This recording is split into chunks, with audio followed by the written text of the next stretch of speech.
जामा मस्जिद का इन्होंने कहा कि 50,000 जामा मस्जिद में मांगा गया और मेरे बारे में कहा गया कि वो नहीं दिए और जाके पगड़ी बनवा रहे। ये सरासर गलत बात है। आप लोग कम से कम पूछा कीजिए कि इसमें सच्चाई क्या है।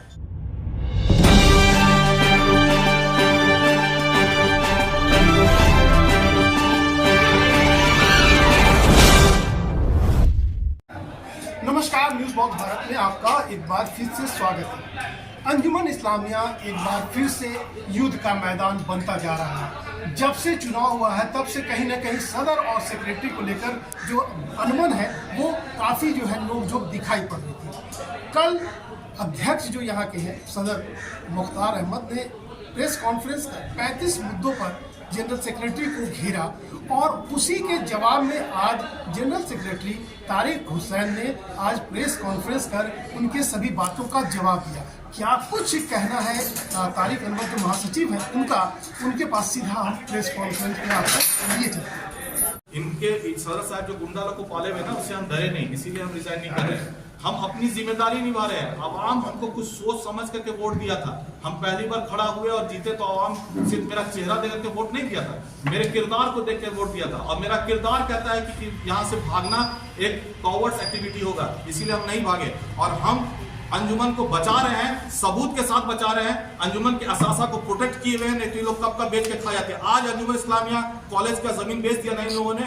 6 एकड़ जमीन था मौलाना आजाद कॉलोनी के अंदर में, कॉलोनी में उसका केस खाए हम, पुराने सदर और पुराने लोग केस भी खाए। जो आदमी ST/SC का केस किया था उसी आदमी को लोग बुला करके चादर और गुलदस्ता पेश कर रहे थे और वो हम बंदर पाठ हो गया उस जमीन का। तो ये जहां की जिम्मेदारी इनको मिली है वो चीज ये बेच दी है।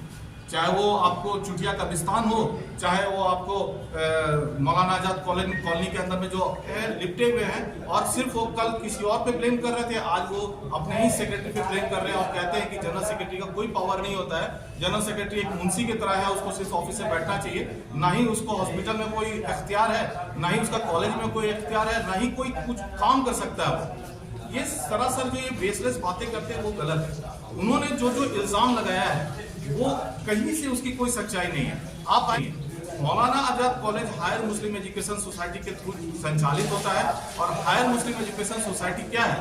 वो अंजुमन इस्लामिया से उसका एक मुआहदा हुआ था। अंजुमन इस्लामिया के साथ उसका एसोसिएशन ऑफ मेमोरेंडम है, जिसको हम लोग बायलॉज के नाम से जानते हैं। उस बायलॉज में साफ लिखा हुआ है कि higher Muslim education society of Anjuman Islamia Ranchi. आप देखिए इसमें लिखा हुआ ऑफ अंजुमन इस्लामिया रांची। जो लोग पढ़े लिखे जानकार वो समझेंगे कि ऑफ अंजुमन इस्लामिया रांची का मतलब क्या होता है। ये अंजुमन इस्लामिया रांची ही अब इसको संचालित करती है। जो हायर मुस्लिम एजुकेशन सोसाइटी का जो ये बायलॉज है, जो अंजुमन इस्लामिया रांची के अंडर में आता है, इस बायलॉज में साफ लिखा हुआ है कि elected member of Anjuman Islamia will be the direct member of higher Muslim education society. इसी बायलॉज के 28 नंबर एनेक्सर बी के 28 नंबर में आपको साफ मेंशन किया हुआ है। आप देखेंगे, यहाँ पर पढ़ेंगे इसी बायलॉज में, इसमें मेंशन किया हुआ है कि the member of Anjuman Islamia Ranchi shall have power of supervision and control over the college and institution. इसका मतलब क्या होता है? आप एक तरफ कैसे इस चीज को झुठला सकते हैं जो एकदम रिटर्न में है? आप वहां पर पन्ना लहरा के अपनी बात खाली कर रहे थे, जो आपके थ्रू लिखा हुआ था। आपके पास कोई सबूत नहीं है। मैं यहाँ पर सिर्फ सबूत के बिना पे आप लोगों के सामने यहाँ पर बैठा हूँ और ये सारा सबूत आप लोगों को दिखा रहा हूँ। तो ये बात उनकी गलत हो गई कि मौलाना आजाद कॉलेज में अंजुमन इस्लामिया किसी मेंबर का कोई दखल है नहीं है। ये जो उन्होंने कहा ये बात उनकी गलत है। हम लोग वहाँ के डायरेक्ट मेंबर है और अंजुमन इस्लामिया ही चलाएगा मौलाना आजाद कॉलेज। हम इस्लाम के जितने इलेक्टेड मेंबर है एक तरफ है और सदर साहब एक तरफ है। ये जो लड़ाई लड़ रहे हैं, हम लोग अंजुमन इस्लामिया के असासा को बचाने की लड़ाई लड़ रहे हैं। हम लोग कोई अपना घरेलू लड़ाई नहीं लड़ रहे हैं, अपने पर्सनल प्रॉपर्टी के लिए हम लोग लड़ाई नहीं लड़ रहे हैं। इन्होंने कहा कि अंजुमन इस्लामिया हॉस्पिटल अंजुमन इस्लामिया का नहीं है। आप कैसा बचकाना बात करते हैं? आप कैसी बात करते हैं? आप सदर होकर कैसी बात कर रहे हैं? आपको ये किसी सूरत से कोई भी सही नहीं बता पाएगा इस चीज को। ये अंजुमन इस्लामिया रजिस्टर्ड है भाई। हमारा जो वक्फ बोर्ड का जो रजिस्टर्ड जितना भी संस्था है उसमें मेंशन किया रहता है कि हमारा 1701 में सब रजिस्टर्ड है। इसमें पूरा डिटेल्स दिया हुआ है। इसमें लास्ट में देखेंगे यहाँ पर अंजुमन इस्लामिया हॉस्पिटल में लिखा हुआ है। अंजुमन इस्लामिया का जितना असासा है वो 1701 संख्या में रजिस्टर्ड है आपको वक्फ बोर्ड में, आप एक तरफ कहते हैं कि रजिस्टर्ड नहीं है, इसको सोसाइटी चलाएगा। आप अपने ही हाथों अपने असासा को लूट रहे हैं।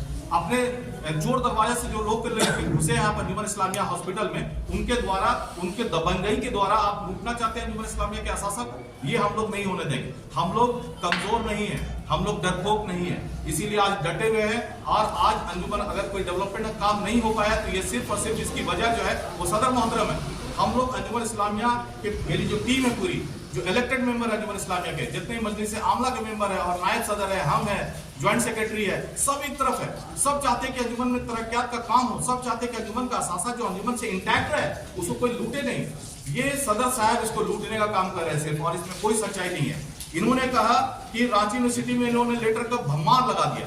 भाई कहाँ लिखा, कौन सा लेटर लिखा? रांची यूनिवर्सिटी मैंने सिर्फ 2 लेटर लिखे। जब हमको ये मालूम चला कि मौलाना आजाद कॉलेज में गलत तरीके से सासी निकाय बना दिया गया है, मैंने लेटर लिख करके इत्तला किया गया कि अंजुमन इस्लामिया पेरेंटल बॉडी है, इससे कोई संपर्क नहीं किया गया और मनमानी तरीके से बना दिया गया। वहां पर जो बहाली का मामला था उसको लेकर के इन्होंने कहा कि कई लेटर है, कोई कई लेटर नहीं, सिर्फ 2 लेटर है। फिर इन्होंने कहा कि वहां पर जो बहाली का मामला था उसको ये लोग रुकवा दिए। हम कौन होते हैं बहाली को रुकवाने वाले?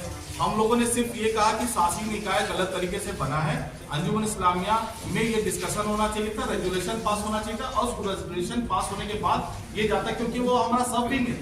अंजुमन इस्लामिया का बहुत सारा असासा है, जो सब कमिटीज है, वो पहले आपके पेरेंटस कमिटी से पहले बात करेगी, वहां डिसीजन होगा, फिर सब कमिटी में सारी बातें आएगी सामने। तो ये भी बात इतनी गलत है, सिरे से गिराते हैं कि सदर और सेक्रेटरी की लड़ाई। ये सदर सेक्रेटरी की लड़ाई नहीं है, for the god sake, for the Allah sake, आप लोग समझिए इस बात को। मेरी कोई पर्सनल लड़ाई नहीं है, हम अंजुमन इस्लामिया के असासा को बचाने के लिए यहाँ पर मेहनत कर रहे हैं। ये लड़ाई पूरी कमेटी की, आप देख लीजिए यहाँ पर जितने लोग बैठे सब elected member of Anjuman Islamia, जिसको आवाम ने जिता के भेजा है। उनके साथ जो बैठते हैं जो लोग, वो चोर दरवाजा से अंजुमन में घुसे हुए लोग हैं, जिनके पास ना कोई अकाउंटेबिलिटी है, ना ही they are responsible for anything. तो वैसे लोग वहां घुसे हुए हैं लूट खसोट करने के लिए। तो ये बात एकदम गलत है कि सदर सेक्रेटरी की लड़ाई है। ये जो लड़ाई है, ये जो जद्दोजहद है, ये अंजुमन को बचाने की लड़ाई है। और पूरी कमेटी एक तरफ है, सदर मोहतरम अपने बाहर के गुंडा मवालियों को लेकर के अलग एक तरफ खड़ा रहकर, हाँ ठीक है। ये हमारा अंजुमन इस्लामिया का चेक है जिससे हम स्टाफ को पेमेंट देते हैं। इस चेक में सदर साहब साइन नहीं कर रहे। 1 तारीख का चेक मेरा बनाया गया है, रमजान का महीना है, हमारे जो स्टाफ से बेचारे किसी का 6000 सैलरी, किसी का 8000 है, किसी का 10000 है, और उनको सैलरी नहीं मिल पा रहा है। बोलते हैं कि हम ये सब नहीं जानते जी, साइन नहीं करेंगे।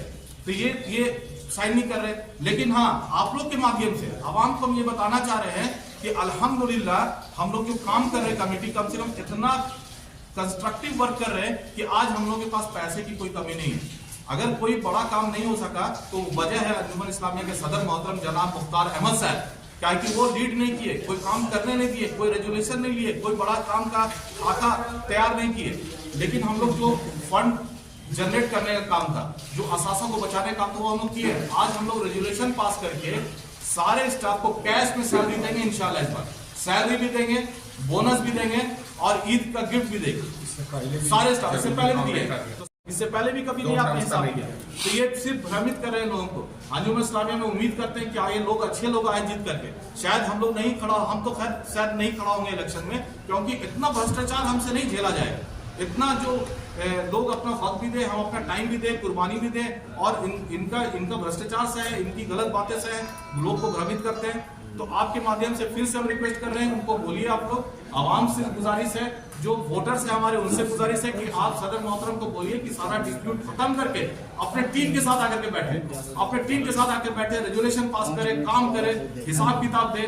नहीं तो ऐसे तो अंजुमन नहीं चलेगा, अंजुमन टूट के रह जाएगा। तो देखा आपने किस तरह से जनरल सेक्रेटरी ने उनके सभी सवालों का जवाब भी दिया, साथ ही साथ 5 सवाल उनके पास में रखा है जो आपने सुना होगा।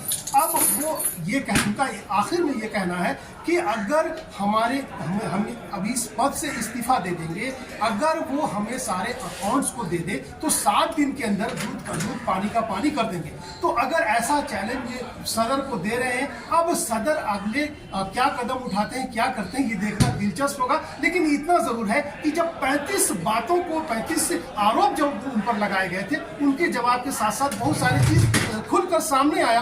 क्या कुछ होगा कि ये देखना दिलचस्प होगा, लेकिन इतना जरूर है कि सदर साहब की बात को अगर जिस तरह से चैलेंज इन्होंने किया है, अगर उसका जवाब सदर साहब दे देते हैं तो ये मील का पत्थर साबित होगा। कैमरामैन के साथ आफ्ताब अहमद, न्यूज़ बॉक्स भारत, रांची।